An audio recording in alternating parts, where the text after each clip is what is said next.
क्या आप जानते हैं कि सिर्फ एक छोटी सी गलती पूरी बिल्डिंग, सड़क या पुल की लेवल खराब कर सकती है। यही वजह है कि हर प्रोफेशनल सर्वे का आगाज बेंचमार्क से होता है। आखिर बेंचमार्क क्या है और इसकी कितनी अक़साम हैं? आइए जानते हैं। बेंचमार्क सर्वे का वो मुस्तकिल या आर्जी पॉइंट होता है जिसकी मालूम ऊंचाई, एलिवेशन की बुनियाद पर तमाम लेवलिंग की जाती है। पहली कस्म है GTS बेंचमार्क। ये सबसे ज्यादा दुरुस्त बेंचमार्क होता है जिसे सरकारी सर्वे इदारे कायम करते हैं और बड़े मंसूबों में उसी को बुनियादी हवाला बनाया जाता है। दूसरी कस्म है परमानेंट बेंचमार्क। ये किसी मजबूत और मुस्तकिल जगह जैसे पुल, सरकारी इमारत या कंक्रीट के सुतून पर बनाया जाता है ताकि मुस्तकबिल में भी इस्तेमाल हो सके।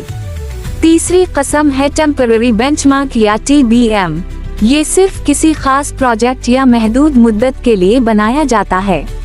जब काम मुकम्मल हो जाए तो इसकी जरूरत भी खत्म हो जाती है।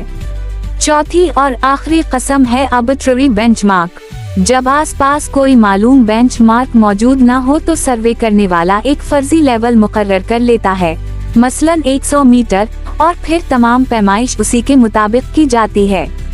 याद रखें, एक अच्छा सर्वे हमेशा दुरुस्त बेंचमार्क से शुरू होता है।